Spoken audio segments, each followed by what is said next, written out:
अच्छा हम नाजायज बोलते हैं चाचा। अभी बताइए खेसरिया जब अपना खातिर हॉस्पिटल नहीं बनवले तब गांव भर का इलाज कहां से कराई। तो जब ये हमारे नेता अपना इलाज कराने के लिए एम्स में जाते हैं, हमारे नेता अपना इलाज कराने के लिए बॉम्बे जाते हैं, विदेश जाते हैं, तो ये बताइए जब ये अपने इलाज के लिए अस्पताल नहीं खुलवाए तो हमारे इलाज के लिए कहां से खुलवा पाएंगे। मेरी उम्र आज 28 से 30 बरस की हो गई। 30 बरस से हो सकता है 5 बरस बाद मुझे होश आ गया होगा। 25 बरस से तो ऐसा ही देख रहा हूं कि हमारा बिहार में बदलाव कुछ नहीं हुआ है। दारू बंद हुआ है तब वो मिलिए रहा है। इसमें दोष हम सरकार को नहीं देंगे क्योंकि हमारे पास रोजी नहीं है। हम अपनी रोजी ढूंढते हैं, वो चाहे हमें नशा में मिले या बुराई करके मिले या किसी का मर्डर करके मिले। हमारे पास अगर रोजी होती, हमारे पास काम होता, हमारे पास किसी का विश्वास होता तो शायद आज हम भी बेकार नहीं होते। किसी फैक्ट्री में अपने ही जिला में, अपने ही गृह जिला में, अपने ही घर में काम करते। तो जब इंसान बेकार होता है तो वो गलत काम करता है। तो गलत काम तभी होता है जब इंसान फुर्सत में होला। एक गलत काम हो जाता है, टाइमे ना मिले। अच्छा ही बताओ, तार गेहूं के दमरी आई तो तू दूसरे के टिकोड़ा तुरे जीवो, तू अपन गेहूं दई बना।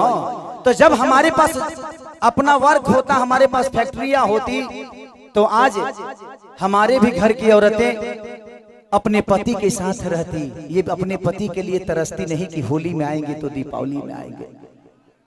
आज हम अपने बच्चों के साथ होली मनाते, दीपावली मनाते। हमें दीपावली मनाने के लिए किसी का परमिशन लेना पड़ता है, किसी से लेटर देना पड़ता है कि सर हमको जाना है, अपने बीबी के पास छठ आ गया है। तो हमें तो त्योहार मनाने की भी आजादी नहीं मिलती है। ऐसे राज्य में हम पैदा हो गए हैं। हमें ऐसे राज्य से नफरत नहीं है, लेकिन यहाँ के सिस्टम से मुझे नफरत है कि यहाँ के सिस्टम हमें कहीं का नहीं छोड़ा, कहीं ले ही नहीं गया। इनका एक ही काम है कि जब बाढ़ आई ना, इलेक्शन के बाद हमें इलो रोज मिली। अगर इलेक्शन बा जहाँ बाढ़ आई कि चिवड़ा खात खात पेट मॉल हो जाए, खूब खाए बरवा चिवड़ा। लेकिन यही इलेक्शन बीतते ही एक भी आदमी, हाँ, जो आपके दर्दों को समझता है। मैं किसी राजनेता पे उंगली नहीं उठा रहा हूँ, मैं सिस्टम पे बात कर रहा हूँ। आज अगर यहाँ फिल्म सिटी बन जाए तो मुझे लगता है कि खेसारी लाल यादव यूपी में शूट करने जाते हैं, वहां पे कम से कम 60 से 70 लाख रुपया भैया प्रोड्यूसर और डायरेक्टर यूपी सरकार को दे के आता है। वहां कम से कम 300 लोगों को रोज रोजी मिलेला। रोज कलाकार हो जी पैदा होले, रोज कलाकार काम करेले। लेकिन बिहार सरकार के कोनो चिंता नहीं है। ये बताई खेसरिया चाहे जितना भी संपत्ति बनौले बा बॉम्बे में बनौले बा, अगर वह चीज बिहार में रही तो खेसरिया का सारा संपत्ति बिहार में रही ना, हम अपना परिवार के, अपना भाई लोगों के साथ रहते तो हमके भी तकलीफ होला, हमके भी अच्छा ना लगे कि हम दूसरा शहर में जाके, दूसरा राज्य में जाके दुगो रोटी कमाता नहीं। हमके शर्म लागेला दूसरा के जगह काम करे में। लेकिन क्या करी, जब हमारे खेत बंजर हो जाए तो घर हर तो दूसरे के खेत में नहीं चलावे के पड़ी हमके। और हमारा खेत बंजर, हम किसान हो के भी इस खेत को आबाद नहीं कर पा रहे हैं, तो गलती हमारी है।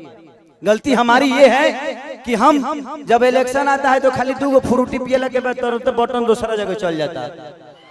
ये बताई खेसारी के बेटा बेटी ये बार खेसारी का लगे पैसा बा तो अमेरिका में पढ़ा दिए हैं, लेकिन सबका लगे सक्षम तो नहीं खे ना जब अपना बेटा बेटी का अमेरिका में पढ़ाई। तो बिहार में कितना लोग खेसारी बजी, एक गो ना, एक गो खेसरिया बा। ये बताई आज भी हमारे बिहार के नेता हैं, यूपी के नेता हैं, सबके अपने बच्चे, कोई अमेरिका में पढ़ता है, कोई लंदन में पढ़ता है, कोई मॉरिशस में पढ़ता है। किसी किसान का बेटा कहाँ पढ़ने जाता है क्योंकि उसकी क्षमता नहीं है। क्योंकि इन लोगों ने अगर यहीं पे स्कूल दिया होता तो इनके भी बच्चे यहीं पे शिक्षित हो जाते। लेकिन इन्होंने जब अपने बच्चे का भविष्य तय नहीं किया तो हमारे बच्चों का भविष्य तय कहाँ से कर पाएंगे। अब यह बताइए कि यूट्यूब पर डाल दी तो लोग कहिए खेसरिया राजनेता हो गए। अब हम अपन दुखों ना कह सकिले।